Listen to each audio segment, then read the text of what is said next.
10 milyong piso. Iyon ang numerong nakasulat sa puting papel na nanginginig ngayon sa mga kamay ni Amara. Isang tseke mula sa bangko na hindi pa niya napapasukan kahit minsan sa buong buhay niya. Ang pirma sa ibaba ay elegante at matalim, parang sulat ng isang reyna. Doña Victoria Sandoval. Kanina lang, ang mundo ni Amara ay kasing init at kasing tamis ng fishball na isinubo sa kanya ni Liam. Magkahawak ang kanilang mga kamay habang naglalakad sa tabi ng kalsada. Ang ingay ng mga busina ay parang musika sa kanilang pandinig. Balang araw di Amara, ipapakilala kita sa buong mundo bilang asawa ko. Bulong ni Liam, at ang nangiti ni Amara ay tila kayang sindihan ang buong kalangitan. Ngayon, ang init na yon ay napalitan ng nanunuot na lamig. Ang tseke sa kanyang kamay ay parang yelo na unti-unting sinusunog ang kanyang balat. Ito pala ang presyo. Ito pala ang halaga ng pagmamahal na inakala niyang walang katumbas. Biglang tumunog ang kanyang cellphone. Sa screen, lumabas ang isang numerong hindi pamilyar. Alam na niya kung sino ito. Huminga siya ng malalim, pinilit na patatagin ang kanyang boses at sinagot ang tawag. Hello? Amara Hija. I'm glad you answered. This is Victoria Sandoval. Ang boses sa kabilang linya ay malamig at perpekto, walang bahid ng anumang emosyon. Natanggap mo na ba ang munting regalo ko? Napahigpit ang hawak ni Amara sa tseke. Ma'am, hindi ko po ito matatanggap. Isang mahinang tawa ang narinig niya, isang tawang hindi abot sa puso. Huwag ka nang magpanggap, Hija. Alam nating pareho na iyan ang pinakamalaking perang makikita mo sa buong buhay mo. Gamitin mo yan para magsimula ng bagong buhay. Buhay na malayo sa anak ko. Naramdaman ni Amara ang pag-init ng kanyang mga mata. Mahal ko po si Liam. Pag-ibig? Ang salita ay lumabas sa bibig ni Doña Victoria na parang isang maruming bagay. Ang pag-ibig ay hindi sapat para mabuhay sa mundo namin. Hindi mo kakayanin. Wasak ka lang sa huli. I am doing you a favor. Hindi po ako nakikiusap na magustuhan ninyo, sabi ni Amara. Nanginginig ang boses. Ang hinihiling ko lang ay pagkakataon. Ang pagkakataon ay para lang sa mga karapat-dapat. Mabilis na sagot ni Doña Victoria. Tanggapin mo na ang pera at tapusin na natin ito. Pagkatapos noon ay ibinaba na nito ang tawag. Naiwan si Amara na tulala. Yakap ang sarili. Ang mga salita ni Doña Victoria ay parang mga bubog na tumutusok sa kanyang puso. Ilang sandali pa, tumunog ulit ang kanyang cellphone. Si Liam. Mahal, okay ka lang? Tumawag si Mama. Sinabi niya sa akin ang ginawa niya. Sabi ni Liam, puno ng pag-aalala ang boses. Huwag mo siyang pakinggan, okay? Ako ang bahala. Kakausapin ko siya. Gusto sanang maniwala ni Amara, ngunit may kakaibang pag-aalinlangan sa dulo ng boses ni Liam. Isang takot na hindi nito maamin. Liam, kaya mo ba? Tanong niya. Hindi na napigilan ang sarili. Kaya mo bang ipaglaban ako sa kanya? Oo naman. Mahal kita, Amara. Huwag mong kalimutan yan, sabi ni Liam. Ngunit ang kanyang mga salita ay parang hangin na walang bigat. Matapos ang kanilang pag-uusap, muling nagring ang telepono ni Amara. Ang parehong hindi pamilyar na numero. Sinagot niya ito. Amara, sabi ulit ni Doña Victoria. Ngunit ngayon, may halong hamon sa kanyang boses. Kung naniniwala ka talaga sa pag-ibig mo, pumunta ka sa hapunan ng pamilya Sandoval sa Sabado. Tingnan natin kung hanggang saan ang tapang mo. Sa harap ng maliit nilang aparador, paulit-ulit na tiningnan ni Amara ang kanyang mga damit. Iilan lang ang mga ito at bawat isa ay may dikwento ng pagtitipid. Pinili niya ang isang simpleng bestidang kulay krema. Ito na ang pinakamaganda sa lahat. Anak, sigurado ka ba talaga rito? Tanong ng kanyang inang si Althea habang inaayos ang buhok niya. May bakas ng pag-aalala sa mga mata nito. Hinawakan ni Amara ang kamay ng ina. Opo, Nay. Kailangan kong harapin ito para sa amin ni Liam. Ngumiti si Althea, isang pilit na ngiti. Ang bilin ko lang, huwag mong hahayaang apakan nila ang pagkatao mo. Kahit anong mangyari, umuwi ka sa akin. Sa pagdating niya sa mansyon ng mga Sandoval, pakiramdam ni Amara ay lumililiit siya sa bawat hakbang. Ang dambuhalang gate, ang hardin na mas malaki pa sa buong kalye nila, ang pinto na gawa sa kahoy na parang singtanda ng panahon, lahat ay sumisigaw ng kapangyarihan. Sinalubong siya ng isang katulong na sinuri siya mula ulo hanggang paa, bago siya ihatid sa hardin kung saan gaganapin ang hapunan. Doon, nakita niya si Doña Victoria, napapaligiran ng mga babaeng kasing elegante niya. Ang mga alahas nila ay kumikinang sa ilalim ng mga ilaw. Amara Hija, you came. Bati ni Doña Victoria, ang nangiti ay hindi abot sa kanyang mga mata. Lumapit si Liam sa tabi ni Amara at hinawakan ang kamay nito, ngunit kahit ang hawak nito ay nanginginig. Nagsimula ang hapunan at nagsimula rin ang paglilitis kay Amara. So ikaw pala ang nobya ni Liam, sabi ng isang babae habang tinitingnan ang simpleng bestida ni Amara. Saan ka nga ulit nagtatrabaho, Hija? Tanong naman ng isa pa. Si Doña Victoria ang nagpatuloy. At ang iyong ina? Balita ko'y napakasipag niyang labandera. Isang marangal na trabaho, hindi ba? Ang bawat salita ay parang suntok sa sikmura ni Amara. Si Liam ay sumubok magsalita. Mama, please. Liam, we are just getting to know her. Putol ni Doña Victoria. Isang tingin lang ay sapat na para patahimikin ang anak. Pakiramdam ni Amara ay nalulunod siya. Gusto niyang tumakbo, ngunit ang mga paa niya ay parang nakapako sa kinatatayuan. At sa gitna ng lahat ng iyon, isang figura ang dumating.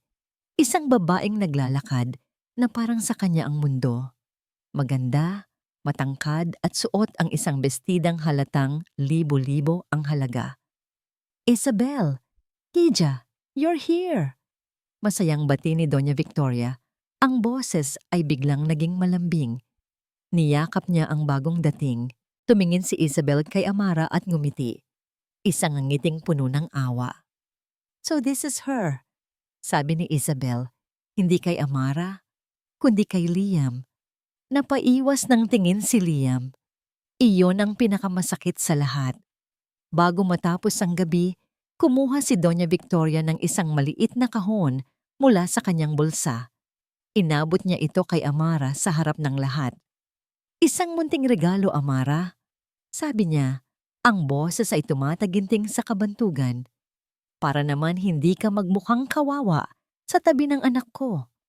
Binuksan ni Amara ang kahon. Sa loob, isang kwintas na diamante ang kumikinang. Napakaganda at napakabigat. Pakiramdam niya ay isa yung kadena na isinasabit sa kanyang leeg. Salamat po, pilit na sabi ni Amara habang nararamdaman ang mga mapanuring mata ng lahat. Nang siya ay paalis na, inihatid siya ni Liam sa pinto. I'm so sorry, Amara. I'm so sorry. Paulit-ulit niyang sabi. Pero ang mga salita niya ay wala ng laman. Bago pa man siya makalabas ng tuluyan, lumitaw si Doña Victoria mula sa dilim. Isang malamig na ngiti ang sumilay sa kanyang mga labi. Ingatan mo ang kwintas na yan. Bulong nito. Sapat lang para marinig ni Amara. Napakahalaga niyan. At marunong akong bawiin kung ano ang sa akin. Pagsara pa lang ng pinto sa likod ni Amara, hinarap agad ni Liam ang kanyang ina. Ang kaninang kaba ay napalitan ng galit na hindi na niya kayang itago. Ma, ano ba yon? Bakit niyo ginawa yon sa kanya?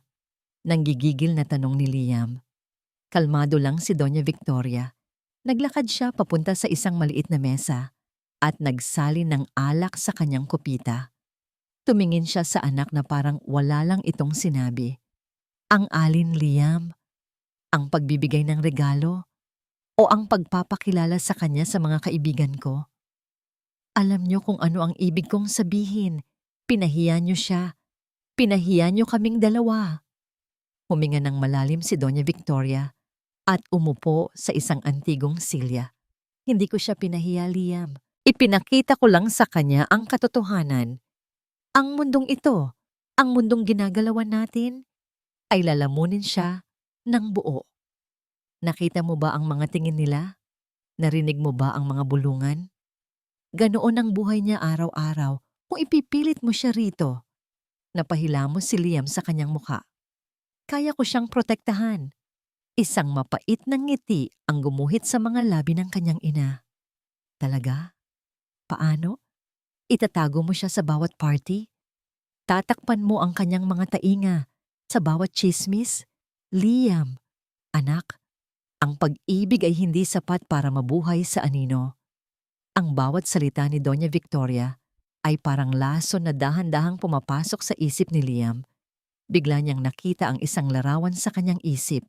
Si Amara, nalulungkot sa gitna ng isang marangyang pagtitipon, mag-isa.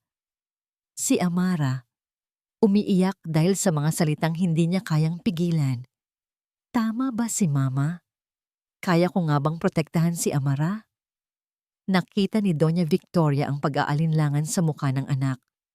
Ito na ang pagkakataon niya. Tumayo siya at lumapit dito.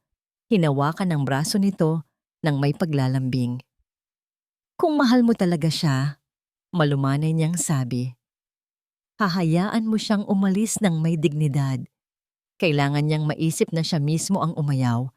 Hindi dahil ipinagtabuyan natin siya. Kailangan lang natin ng isang maliit na tulak. Anong ibig niyong sabihin? Naguguluhang tanong ni Liam.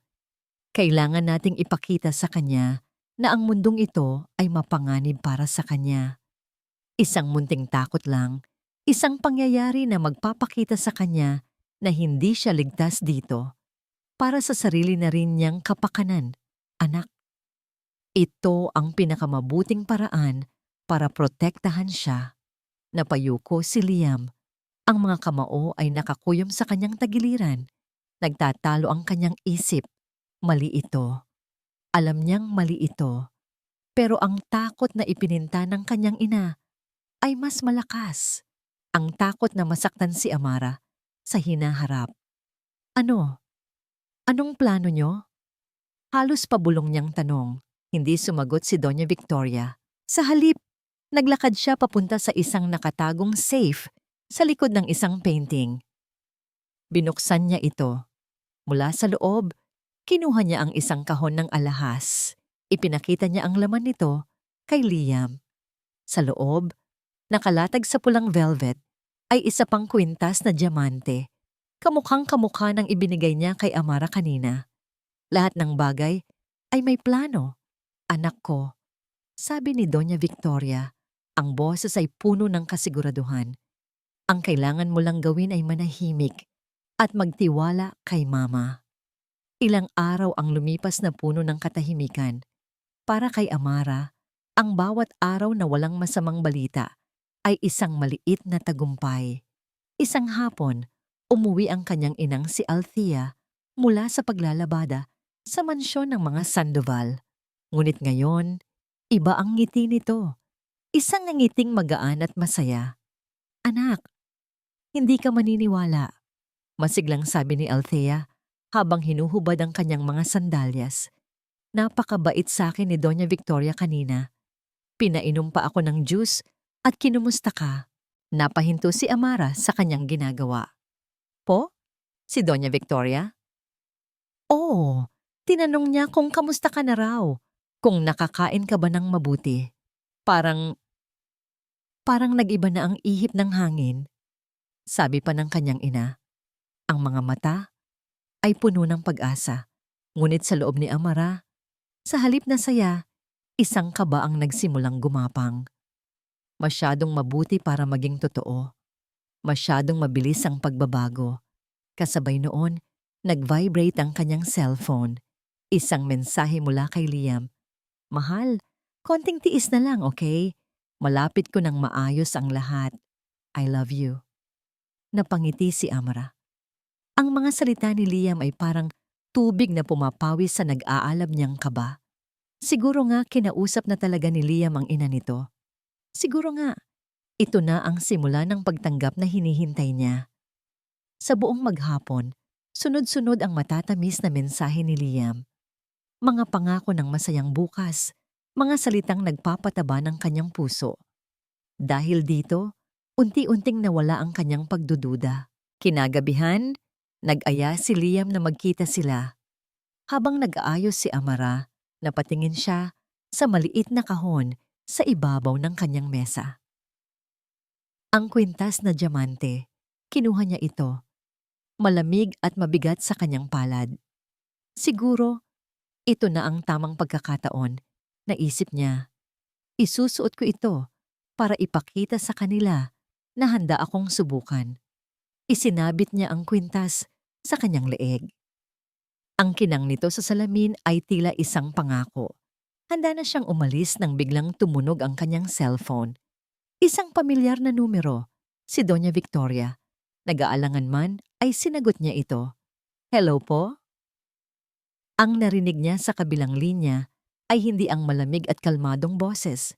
Ito ay boses na nag-aapura, humihingal, at tila takot na takot. Amara, nasaan ka? Nasa bahay po, ma'am. Bakit po? Ang kwintas. Sigaw ni Doña Victoria. Ang boses ay basag. Ang pamana ng aming pamilya. Ang kwintas na kamukhang-kamukha ng ibinigay ko sa'yo. Nawawala. Tinawagan ni Amara si Liam. Humihingal siya habang tumatakbo palabas ng kanilang eskinita. Liam, anong nangyayari? Basta, pumunta ka rito. Dalian mo. Magkita tayo sa mansyon. Sagot ni Liam. Ang boses ay pilit at hindi mapakali. Sa pagdating ni Amara sa mansyon, ang bumungad sa kanya ay isang eksenang hindi niya malilimutan. Ang sala, na dati puno ng tawanan at pagyayabang, ngayon ay nababalot ng bigat at tensyon. Nakatayo roon si Doña Victoria. Ang mukha ay balot ng pagkukunwaring pagkabalisa. Sa tabi niya, 2 pulis na nakauniporme. At sa gilid ng ina, si Liam, nakatayo na parang isang estatwang hindi makagalaw. Sa isang sulok, nakaupo ang kanyang inang si Althea. Ang muka ay putlang-putla sa pagkalito at takot. Anong nangyayari dito? Nanginginig na tanong ni Amara. Ang mga mata ni Doña Victoria ay napunta sa kanya. Puno ng awa, ngunit isang pekeng awa. Amarahi siya. Mabutit dumating ka. May isang hindi magandang pangyayari. Lumapit ang isang pulis. Miss Reyes, ikaw ba ang anak ni Althea Reyes? Tumango si Amara. Ang puso niya ay kumakabog, na parang gustong kumawala sa kanyang dibdib. Nagpatuloy si Doña Victoria. Nawawala ang isang napakahalagang alahas ng aming pamilya. Isang kwintas. At kaninang hapon, si Althea lang ang tanging pumasok sa aking silid para maglinis. Hindi! Mabilis na tanggi ni Amara. Hindi magnanakaw ang nanay ko. Wala kaming sinasabing ganyan, mahinahong sabi ng pulis. Pero kailangan naming gawin ang aming trabaho. Ginang Althea, maaari po ba naming tingnan ang inyong mga gamit? Nanginginig na iniabot ni Althea ang kanyang luma at gasgas ng bayong. Ang parehong bayong na ginagamit niya araw-araw sa paglalabada. Binuksan ito ng pulis sa harap nilang lahat. Inilabas ang mga damit, isang maliit na pitaka, at isang supot ng tinapay. At sa ilalim ng lahat ng yon, isang bagay ang kumislap. Dahan-dahang inangat ng pulis ang isang kwintas na diamante. Kamukhang-kamukha ng suot-suot ni Amara sa sandaling iyon. Gumuho ang mundo ni Amara. Hindi akin yan. Halos pabulong na sabi ni Althea. Ang mga luha ay nagsisimula nang mamuo sa kanyang mga mata. Hindi ko alam kung paano napunta yan dyan. Isang bitag to! Alam kong bitag to! Sigaw ni Amara. Ang tingin ay galit na ipinukol niya kay Doña Victoria, ngunit hindi niya ito pinansin. Ang mga mata ni Amara ay desperadong hinanap ang mga mata ni Liam, ang kanyang huling pag-asa. Liam, sabi niya, ang boses ay basag na. Sabihin mo sa kanila, sabihin mo ang totoo. Alam mong hindi namin ito gagawin. Ngunit nakayukulang si Liam, ang mga matay nakapako sa mamahaling sahig na gawa sa marmol. Hindi siya makatingin, hindi siya makapagsalita. Ang kanyang katahimikan ay mas malakas pa sa anumang sigaw. Nilapitan siya ni Amara, hinawakan ang kanyang braso, niyugyugyog. Liam, naniniwala ka sa amin, di ba? Pagmamakaawa niya, ang bawat salita ay puno ng sakit. Alam mong patibong lang ito ng mama mo, hindi ba? Hindi pa rin umimik si Liam, hindi man lang siya gumalaw. Ang katahimikan ni Liam ang pinakamasakit na sagot. Sa isang iglap, naunawaan ni Amara ang lahat. Ang pagdududa, ang takot, ang kahinaan. Hindi siya kayang ipaglaban ni Liam. Hindi nito kayang talikuran ang anino ng kanyang ina. Ngumiti si Doña Victoria, isang nangiting tagumpay. Lumapit siya sa mga pulis. Mga sir, mukhang nagkaroon lang ng hindi pagkakaunawaan, sabi niya sa malumanay na boses. Dahil na rin sa pagmamahal ng aking anak kay Amara, hindi na ako magsasampa ng kaso. Ituring na lang nating tapos ang usapang ito. Binalingan niya si Amara at ang ina nito. Pero isa lang ang hiling ko. Ayoko nang makita pa ang mga mukha ninyo sa pamamahay na ito. Kahit kailan. Walang nagsalita. Walang lumingon. Hinila ni Amara ang kanyang ina, patayo. Dahan-dahan silang naglakad palabas ng mansyon. Bawat hakbang ay parang may bigat na 1 tonelada. Bawat tingin ng mga katulong ay parang libo-libong karayom na tumutusok sa kanilang likuran. Sa labas ng gate, doon lang sila huminto. Hindi sila sumakay ng tricycle. Naglakad lang sila sa dilim, magkahawak kamay, sa isang katahimikang mas maingay pa sa anumang sigaw. Pagdating sa kanilang munting tahanan, doon bumigay ang lahat. Niyakap ni Amara ang kanyang ina at sa gitna ng kanilang sala, sa sahig na semento, bumuhos ang lahat ng luha, lahat ng sakit, lahat ng kahihiyan. Nay, patawad, iyak ni Amara. Shh, anak, wala kang kasalanan, sagot ni Althea, hinahaplos ang buhok ng anak habang siya man ay lumuluha. Wala tayong kasalanan. Nang maubos na ang kanyang mga luha, isang kakaibang kapayapaan ang pumalit sa puso ni Amara. Isang kapayapaang malamig at matigas na parang bato. Hindi na siya iiyak. Tapos na ang pag-iyak.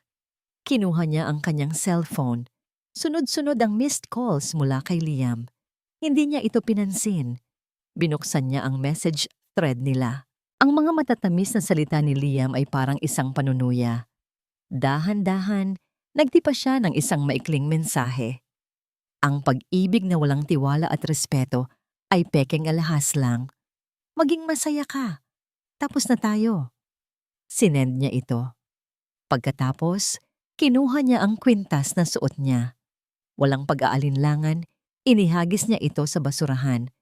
Tumunog ulit ang kanyang telepono. Si Liam. Pinatay niya ang tawag. Tinanggal niya ang SIM card mula sa kanyang cellphone. Tinitigan niya ang maliit na piraso ng plastik sa kanyang kamay. Ang huling koneksyon, binali niya ito. Humarap siya sa kanyang ina. Ang mga mata ay puno ng isang bagong determinasyon. Umalis na tayo. Nay, sabi niya, ang boses ay buo at hindi nanginginig. Ngayon din ang probinsya ay tahimik. Masyadong tahimik para sa isang pusong nasanay sa ingay ng Maynila at sa gulo ng isang pag-ibig na biglang nagwakas. Sa isang maliit na nirerentahang kwarto, sinubukan ni na Amara at Althea na magsimulang muli. Naglalabada pa rin si Althea para sa mga kapitbahay. Si Amara naman ay nakahanap ng trabaho bilang katulong sa isang maliit na karinderya. Ang kanilang mga araw ay binubuo ng pagod at katahimikan. Pero sa gabi, kapag ang tanging ilaw na lang ay mula sa buwan sa labas ng kanilang bintana. Doon bumabalik ang lahat. Para kay Amara, ang bawat anino ay may mukha ni Liam. Ang bawat bulong ng hangin ay parang mga salita ni Doña Victoria. Ang pakiramdam ng pagiging maliit, ng pagiging walang halaga, ay parang kumot na bumabalot sa kanya at hindi niya matakasan. Isang hapon, habang naglalakad pawi, nakita niya ang isang magkasintahan na masayang nagtatawanan sa gilid ng daan. Nagbibiruan, nagsusubuan ng sorbetes. Ganoon sila ni Liam dati. Hindi niya napigilan ang sarili. Tumalikod siya at sumandal sa isang pader at doon, tahimik siyang umiyak. Pag-uwi niya, nakita agad ni Althea ang namumugto niyang mga mata. Walang salitang namutawi sa bibig ng mag-ina. Niyakap lang ni Althea ang kanyang anak. Hinayaan itong ilabas ang lahat ng bigat. Habang hinahaplos ang buhok ni Amara, tinitigan ni Althea ang mukha nito. Ang mukha ng kanyang anak na unti-unting nawawalan ng liwanag. Ang pagdurusa dahil sa pakiramdam na isa siyang basura. Doon, nagdesisyon si Althea. Tama na. 20 taon na niyang itinago ang sikreto. 20 taon siyang nagtiis para protektahan ang kanyang anak. Pero ngayon, ang sikretong yon na dapat ay magiging panangga, ay siya na palang lason na pumapatay sa diwa nito. Nang medyo kumalma na si Amara, umupo si Althea sa tabi niya. Anak, mahinahon niyang sabi. Tumingin lang si Amara sa kawalan. Huwag mong isipin na mababa ka. Pagpapatuloy ni Althea, ang boses ay matatag. Huwag mong iisipin na wala kang halaga dahil lang sa sinabi nila. Isang mapait na ngiti ang sumilay sa labi ni Amara. Pero Nay, iyon po ang totoo. Mahirap lang tayo. Iyon ang nakita nila. Iyon ang nakita ni Liam. Umiling si Althea. Hinawakan niya ang mukha ng anak at pinilit itong tumingin sa kanya. Hindi ka mababa, Amara. Ang dugong nananalaytay sa mga ugat mo ay mas marangal pa sa inaakala nila. Tumayo si Althea at kinuha ang kanyang lumang tampipi mula sa ilalim ng kanilang papag. Mula sa pinakailalim nito, inilabas niya ang isang maliit at antigong kahon na gawa sa kahoy. Nanginginig ang kanyang mga kamay habang binubuksan ito. Sa loob, isang kupas na litrato at isang nakatuping sulat na nanininilaw na sa katagalan. Inabot niya ito kay Amara. Sa litrato, isang mas batang Althea ang nakangiti. At sa tabi nito, isang lalaking makisig, matipuno, at may tindig ng isang leader. Ito ang tatay mo, Amara. Sabi ni Althea, ang bawat salita ay may bigat ng 20 taon. Si Senator Alejandro Del Mar. Nakatitig si Amara sa litrato. Ang lalaki ay pamilyar. Nakikita niya ito sa telebisyon, sa mga dyaryo. Isang mukha ng kapangyarihan at respeto. Imposible. Umupo si Althea sa tabi niya. Ang mga mata ay malayo. Tila bumabalik sa isang panahong matagal nang nakalipas. Ang boses niya ay mahina, parang isang bulong mula sa nakaraan. Hindi kami mayaman noon, pero masaya kami. Panimula ni Althea. Biglang nag-iba ang paligid sa isip ni Amara. Napalitan ng mga alaala ng kanyang ina. Isang hardin na puno ng mga bulaklak. Doon sila laging nagkikita ni Alejandro, palayo sa mata ng publiko. Siya ay isang simpleng katulong sa bahay ng isang kaibigan ng pamilya Del Mar. Si Alejandro, isang batang-batang politiko na puno ng pangarap. Pagdating ng araw, aking Althea, sabi nito habang magkahawak ang kanilang mga kamay, ipagsisigawan ko sa buong mundo kung gaano kita kamahal. Sapat na sa akin ito, Alejandro. Itong tahimik na hardin at ikaw. Sagot naman niya. Nagpatuloy si Althea sa pagkukwento. Minahal niya ako ng buong buo at minahal ko siya. Ngunit ang mundo niya ay magulo, mapanganib. Muling naglakbay ang kanyang isip. Isang gabi, May malaking pagtitipon sa mansyon. Nagtatrabaho siya sa kusina nang hindi sinasadyang marinig niya ang pag-uusap ng mga kalaban ni Alejandro sa politika. Nalaman kong may babae si Delmar, isang hamak na katulong, sabi ng isang boses. At hindi lang iyan, sabi naman ng isa pa. Buntis ang babae. Ito na ang pagkakataon natin. Gagamitin natin ang bata sa sinapupunan niya para sirain siya habang buhay. Sa sandaling iyon, gumuho ang mundo ni Althea. Ang pagmamahal na inakala niyang kanlungan ay siya palang magiging sandata para wasakin ang lalaking pinakamamahal niya. At ang anak, sa kanyang sinapupunan, ang bunga ng kanilang pag-ibig ay gagamitin bilang lason. Kinailangan kong magdesisyon, sabi ni Althea. Isang butil ng luha ang pumatak mula sa kanyang mata. Nang gabing iyon, habang mahimbing na natutulog ang lahat, nagsulat siya ng isang liham ng kasinungalingan. Sinabi niyang may mahal na siyang iba. Sinabi niyang huwag na siyang hanapin. Bawat salita ay parang kutsilyong tumatarak sa sarili niyang puso. Kinuha niya ang kanyang maliit na bag, hinaplos ang kanyang tiyan, at tahimik na umalis sa dilim. Umalis ako, hindi dahil hindi ko na siya mahal, sabi ni Althea habang bumabalik sa kasalukuyan. Tumingin siya ng diretso sa mga mata ni Amara. Umalis ako dahil mahal na mahal ko kayo. Ikaw at ang tatay mo. Inabot niya ang luma at nakatuping sulat. Hindi ito ang liham na iniwan ko. Ito ang mga liham na ipinapadala niya sa akin sa loob ng maraming taon sa pamamagitan ng isang kaibigang pinagkakatiwalaan ko.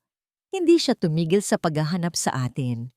Kinuha ni Amara ang sulat at sa likod nito nakasulat ang isang numero ng telepono. Isang pribadong numero. Hindi ka nila inabando na anak.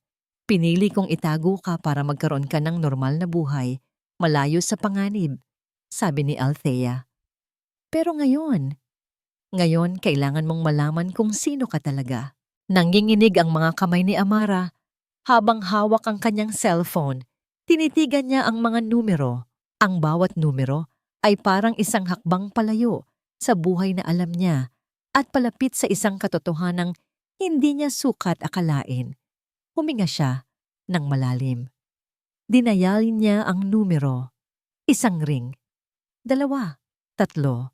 Pagkatapos, isang boses ang sumagot. Isang boses na malalim, mahinahon, at puno ng awtoridad. Isang boses na narinig na niya sa telebisyon ng maraming beses. Hello. Ilang buwan ang lumipas.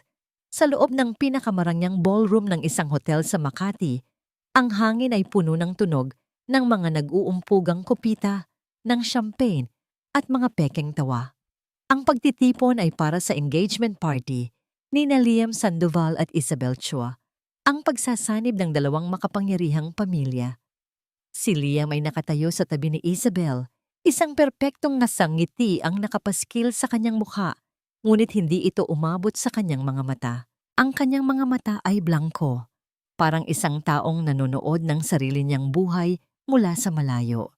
Si Doña Victoria naman ay nasa rurok ng kanyang tagumpay. Bawat ngiti, bawat bati sa mga bisita ay isang pagpapakita ng kanyang kapangyarihan.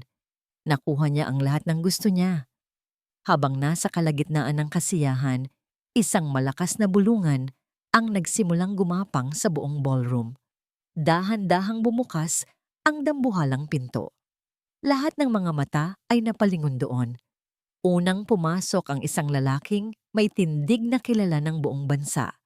Matikas, kagalang-galang, makapangyarihan. Si Senator Alejandro Delmar. At sa tabi niya, hawak ang kanyang braso, ay isang babae. Isang babaeng nakasuot ng isang simpleng pero eleganteng itim na bestida. Ang kanyang buhok ay nakaayos ng maigi. Ang kanyang mukha ay may magaang kolorete na lalong nagpalitaw sa kanyang natural na ganda. Naglalakad siya ng may kumpiyansa. Ang kanyang mga mata ay kalmado at matatag. Si Amara, ang bulungan, ay naging isang nakabibinging katahimikan. Ang ngiti sa mukha ni Doña Victoria ay unti-unting naglaho. Ang kupitan ng alak na hawak niya ay biglang nahulog mula sa nanginginig niyang kamay at nabasag sa sahig. Si Liam, sa kabilang dako, ay parang isang estatwang binuhusan ng nagyayelong tubig. Nanlaki ang kanyang mga mata. Ang babaeng nasa harap niya ay si Amara, ngunit hindi ito ang Amara na kilala niya. Ito ay isang Amara na hindi nakayuko, hindi takot, hindi nagmamakaawa. Dire-diretsyong naglakad si Amara at ang kanyang ama patungo sa gitna ng silid kung nasaan si Doña Victoria. Ang bawat hakbang nila ay sinusundan ng daan-daang pares ng mga mata. Huminto si Amara sa harap ni Doña Victoria. Tinitigan niya ito ng diretso sa mga mata. Walang galit, walang puot. Tanging isang malamig na kapayapaan. Isang maliit na ngiti ang sumilay sa mga labi ni Amara. Salamat po sa pagturo ninyo sa akin kung ano ang tunay na halaga ng dignidad, Doña. Sabi niya, ang boses ay malinaw at sapat lang para marinig nilang dalawa. Hindi nakapagsalita si Doña Victoria. Kinuha ni Senator Del Mar ang mikropono mula sa MC na natulala sa isang tabi. Agad na umalingaw-ngaw ang kanyang malakas at makapangyarihang boses sa buong ballroom. Magandang gabi sa inyong lahat, panimula niya. Narito ako ngayong gabi hindi lang para makisaya, kundi para ipakilala sa inyo ang isang taong napakahalaga sa akin. Ang kanyang mga mata ay buong pagmamahal na lumingon kay Amara. Ikinagagalak kong ipakilala sa inyong lahat si Amara Reyes Del Mar, ang kaisa-isa kong anak. Lumipas ang panahon. Ang iskandalong naganap sa engagement party ay dahan-dahang kinalimutan ng alta sosyedad, napalitan ng mga bagong tsismis. Sa isang madilim at mamahaling bar sa Taguig, mag-isang umiinom si Liam Sandoval. Ang kanyang kasal kay Isabel ay natuloy. Isang malaki at marangyang kasalan na pinag-usapan ng ilang linggo. Nakuha ng kanyang ina ang gusto nito. Nakuha niya ang isang manugang na mula sa isang pamilyang kasing yaman nila. Pero gabi-gabi, heto si Liam, tumatakas. Binuksan niya ang kanyang cellphone at tiningnan ang isang lumang litrato. Isang litrato nila ni Amara, kumakain ng fishball sa gilid ng kalsada. Pareho silang nakangiti. Isang nangiting totoo, hindi pinilit. Isang nangiting hindi na niya muling nakita sa salamin. Ipinikit niya ang kanyang mga mata. Ngunit ang imahe ng mukha ni Amara noong gabing iyon, sa mansyon, puno ng sakit at pagtataksil, ang patuloy na bumabalik. Para multuhin siya, nanalo ang kanyang ina, pero sa proseso nawala niya ang kanyang kaluluwa. Sa mansyon ng mga Sandoval, madalas na nakaupong mag-isa si Doña Victoria sa kanyang malawak na sala. Ang bahay ay mas malaki, mas magarbo, pero mas tahimik kaysa dati. Ang kasal ng kanyang anak ay isang malamig na kontrata. Walang pagmamahal, walang init, isang transaksyon lang. Napanatili niya ang yaman ng pamilya, ngunit nawala niya ang puso ng kanyang kaisa-isang anak. Sa kabilang banda, hindi pinili ni Amara ang landas ng paghihiganti. Ang galit na dati niyang naramdaman ay napalitan na ng pag-unawa at pagkatapos ng kapayapaan. Sa tulong ng kanyang ama, dahan-dahan niyang binuo muli ang kanyang sarili. Hindi sa pamamagitan ng pera o kapangyarihan, kundi sa pagbabalik sa kung sino talaga siya. Isang umaga, nag-uusap sila ng kanyang ama sa balkonahe ng kanilang bahay. Tanaw ang hardin na puno ng mga bulaklak. Sigurado ka na ba sa desisyon mo, anak? Tanong ni Senator Del Mar. Maaari kitang bigyan ng posisyon sa kumpanya o ipadala sa ibang bansa para mag-aral. Ngumiti si Amara. Salamat po, Ipa, pero gusto ko pong bumuo ng isang bagay na sarili ko. Ipinakita niya rito ang isang plano para sa isang maliit na foundation. Isang foundation na tutulong sa mga batang mahihirap na makapagtapos ng pag-aaral. Tumango ang senador. Puno ng paghanga ang mga mata. Namana mo ang puso ng iyong ina. At doon, sa wakas, Naramdaman ni Amara ang tunay na kahulugan ng pagiging buo. Ang huling eksena ay naganap makalipas ang ilang buwan. Nakatayo si Amara sa harap ng isang maliit at bagong pinturang gusali, ang headquarters ng kanyang foundation. Walang karangyaan, simple lang. Ngunit para sa kanya, ito ang pinakamagandang palasyo sa buong mundo. Habang tinititigan niya ang pangalan ng foundation na nakaukit sa pader, isang ngiti ang sumilay sa kanyang mga labi. Isang ngiting payapa at panatag. Hindi na siya ang Amara na naghahanap ng pagtanggap. Hindi na siya ang Amara na kailangang patunayan ang kanyang halaga. Natagpuan na niya ang kanyang tunay na yaman. Miss Del Mar? Isang magalang na boses ang tumawag sa kanya. Lumingon siya. Isang lalaking nakangiti, matangkad at mukhang mabait ang lumapit sa kanya. Isa sa mga bagong volunteer para sa kanyang foundation. Ready na po ang lahat sa loob, sabi nito.